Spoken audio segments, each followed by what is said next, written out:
जय हिंद दोस्तों। आरबीआई ने एक साथ 150 मतलब 150 एनबीएफसी कंपनियों का लाइसेंस रद्द कर दिया है। एनबीएफसी का फुल फॉर्म सुन लीजिए, नॉन बैंकिंग फाइनेंशियल कंपनी। इसके अलावा पिछले 10 सालों में आरबीआई ने सैकड़ों कोऑपरेटिव बैंक का लाइसेंस रद्द कर दिया है। तो आपको बता दूं, लोग कंफ्यूज हो रहे हैं। लोगों में अब एक तरह का डर बैठ रहा है कि एनबीएफसी कंपनियां हैं या फिर कोऑपरेटिव बैंक है या फिर अन्य तरह का बैंक है जिसका लाइसेंस लगातार आरबीआई रद्द कर रही है। ऐसे में लोगों के पैसों का क्या होगा? लोग किस पर भरोसा करें? बाकी जो बैंक है क्या उनका भी यही स्थिति होगा? ये लगातार जो आरबीआई बैंकों पे कार्रवाई कर रही है, नॉन बैंकिंग कंपनियों पे कार्रवाई कर रही है, कोऑपरेटिव बैंकों पे कार्रवाई कर रही है, इससे क्या है, लोग अब असुरक्षित महसूस करने लगे हैं। उनको लगता है कि मेरा पैसा असुरक्षित है। और बहुत सारे लोगों को इसकी समझ भी नहीं है कि नॉन बैंकिंग कंपनी क्या होता है, कोऑपरेटिव बैंक क्या होता है, बैंक क्या होता है, स्मॉल बैंक क्या होता है। हालांकि इस पर मैं पहले कई वीडियो में इससे संबंधित जानकारी दे चुका हूं। तो ये नॉन बैंकिंग कंपनी जिसका लाइसेंस रद्द किया गया है या फिर लगातार किया जा रहा है, ये काम क्या करती है, इससे लोगों का क्या नुकसान हुआ होगा? देखिए, जो एनबीएफसी जितनी भी कंपनियां हैं, करेंट अकाउंट, सेविंग अकाउंट जैसे, आमतौर पर अकाउंट यहाँ पे नहीं खोला जाता है। यहाँ पे क्या होता है, एनबीएफसी कंपनियों को जो लाइसेंस मिलता है तो इसमें सभी कंपनियों के अलग अलग तरीके के काम होते हैं। ज्यादातर एनबीएफसी कंपनियां हैं वो काम क्या करती है, लोन देने का। लोन देना, जैसे जितने भी देखते हैं ना कि माइक्रो फाइनेंस के जो काम कर रही है, जो ग्रुप बनाकर महिलाओं को लोन देती है या फिर छोटे छोटे लोन फाइनेंस करता है, वो एनबीएफसी सारी कंपनियां। नॉन बैंकिंग फाइनेंशियल कंपनी तो वो लोग लोन देने का, ग्रुप बनाकर लोन देना हो या फिर ऐसे लोन देना हो या फिर किसी का किसी प्रकार का वाहन फाइनेंस करना हो, तो ये सब काम एनबीएफसी कंपनियों का होता है। तो अधिकतर मामलों में ये लोन देने का ही काम करते हैं। इसके अलावा इंस्टेंट लोन, आपने देखा होगा मोबाइल से भी हाथों हाथ लोन मिल जाता है। बहुत सारे ऐप्स है जिसके माध्यम से आपको लोन मिल जाता है घर बैठे बैठे। वो सारे एनबीएफसी कंपनियां ही। अब बहुत सारी एनबीएफसी कंपनियां हैं जो इन्वेस्टमेंट का काम भी करती है। फाइनेंस का काम तो करती है इन्वेस्टमेंट का भी।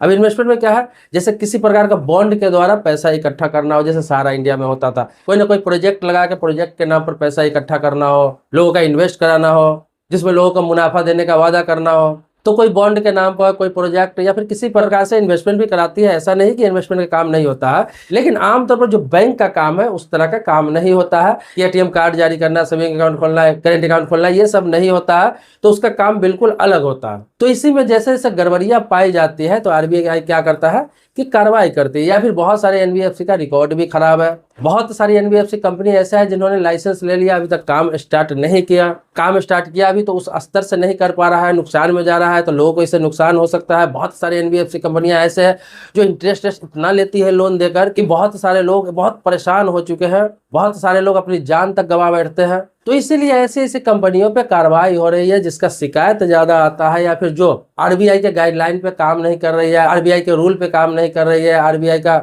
जो नियम है उसको फॉलो नहीं कर रही है, उन लोगों का लाइसेंस रद्द कर दिया गया है। एनबीएफसी कोई बैंक नहीं होता है, सीधा समझ लीजिए।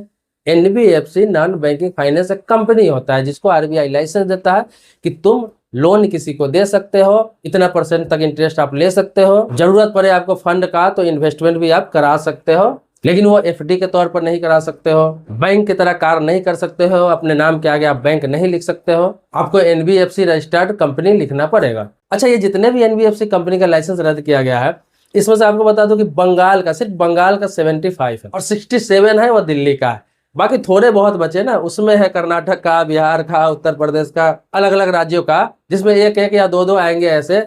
मतलब 50% अकेला वेस्ट बंगाल का है। समझिए, इन दोनों जगहों पे ज्यादा फर्जीवाड़ा किया जाता है। आपने पहले भी देखा होगा कि चिट फंड कंपनी के नाम पर बहुत सारे कंपनी, शारदा ग्रुप ले लीजिए, ग्रीन टच हो गया, प्रिज्म इन्फोटेक हो गया, ग्रीन रे इंटरनेशनल हो गया, रोज वैली हो गया, सारे का नाम याद नहीं आ रहा है, लेकिन सैकड़ों की संख्या में चिट फंड कंपनियों द्वारा फर्जीवाड़ा किया गया लोगों के साथ। लोगों का पैसा डुबा दिया गया, बहुत सारी कंपनियां पैसा लेकर भाग गई। इसमें से अधिकतर जो कंपनियां थी वेस्ट बंगाल की ही थी। कोलकाता और दिल्ली में बैठ के फर्जीवाड़ा करना आसान हो जाता है। बहुत सारी प्रक्रिया है जो बिल्कुल आसान है और लोग इसका फायदा उठाते हैं और आम जनता का खून चूसते हैं। हालांकि अब कोई भी गलत करके बचना नामुमकिन है। आरबीआई इस पर लगातार एक्शन ले रही है। अब आते हैं कि जो कोऑपरेटिव बैंक होते हैं, कोऑपरेटिव बैंक का आपको बता दो कि 90% कोऑपरेटिव बैंक है ना, उसका दिवाला निकल चुका है। या तो स्थिति खराब है या फिर दिवालिया हो चुका है या फिर जैसे तैसे चल रहा है। तो कोऑपरेटिव बैंक का भी स्थिति खराब है। जैसे जैसे शिकायत आती है वैसे वैसे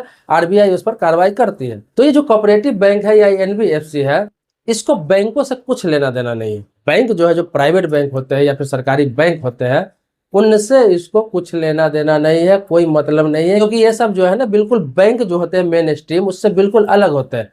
जो बैंक है चाहे वो सरकारी बैंक हो या प्राइवेट बैंक हो, बैंक इतनी आसानी से नहीं डूबता है और बैंक का लाइसेंस इतनी आसानी से कैंसिल नहीं होता है, रद्द नहीं होता है। किसी में मर्जर कर दिया जाता है, विलय कर दिया जाता है या फिर उसके मैनेजमेंट में चेंजिंग किया जाता है, लेकिन इतना आसानी से उसका लाइसेंस रद्द नहीं किया जाता है और इतना आसानी से बैंक डूबता भी नहीं है। तो जितने भी लोन देने वाली कंपनी है या फिर आपको किसी प्रकार का इन्वेस्ट कराने वाली कंपनी है, उसको आप बैंक न समझे। अगर आरबीआई एनबीएफसी लिखा हुआ है वहां पर तो समझिए ये एक नॉन बैंकिंग कंपनी है, या फिर किसी बैंक के आगे कोऑपरेटिव बैंक लिखा हुआ है तो समझिए वो कोऑपरेटिव बैंक है, मतलब सहकारिता बैंक है, जिसे सहकारी बैंक भी कहा जाता है। लेकिन जो गवर्नमेंट बैंक होते हैं, चाहे प्राइवेट हो चाहे सरकारी, उसके लिए आरबीआई का रूल बिल्कुल बहुत सख्त होता है, बहुत अलग होता है।